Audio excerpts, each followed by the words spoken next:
Hello and welcome to Jill Cameron Creations. Thanks for joining me today. I'm going to be doing some Copic coloring and I'm going to use a stamp set from the Hedgehog Hollows July kit. It is full of little punny sentiments and images of sushi.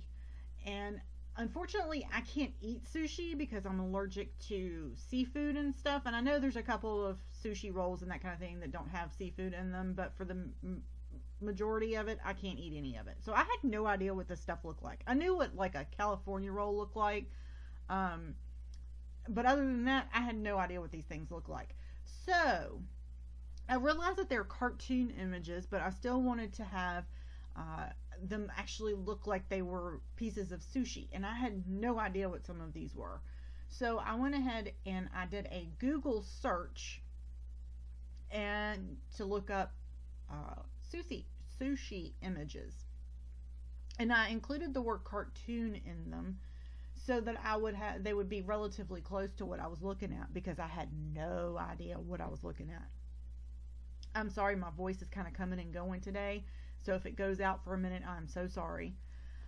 The background that I did here is using a stencil from the kit as well. It's like this big starburst, sunburst, sun rays image.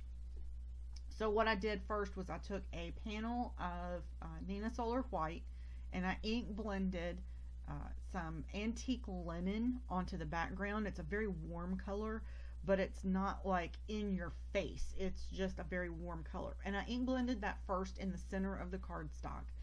And then I'm going to take the panel and put over top of it so that I have the tone on tone look there for the background, and it's a very warm look. I wanted to make sure that my burst there was centered in my ink blending in the middle there so it didn't look weird, and that's basically what I did. You saw me stamp the images before. I use Lawn Fawn Jet Black ink, and I just put the images in my mini MISTI and stamped them 3 times to make sure that I got a really good dark line. A lot of times what I will also do is I will leave my images in the stamp positioning tool, and I will stamp all of my images, and then I will color, and then I'll put my paper back in my MISTI and stamp them again so that my black ink is on top of that edge of those images, and I get a really good dark black line for that as well. I trimmed down this panel using a stitched rectangle frame.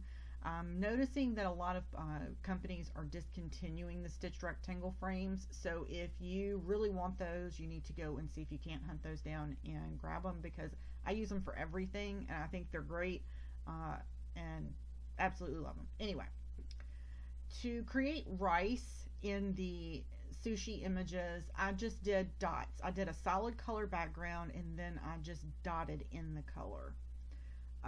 This particular roll has a piece of shrimpy on top of it, so I am using R22, R21, and E04 on these, and I just added some detail line around the edges of it to give the feel that it's a shrimp, not necessarily that it is a, oh hey, I'm a shrimp, you know I'm a shrimp, but you know it's a shrimp with the tail hanging down and the colors that are there, and just the colors, those pinky colors and things on that particular image make it look like a shrimp. So I'm going to go ahead and just play a little bit of music while I finish coloring these images, and you can just sit back and relax for a minute.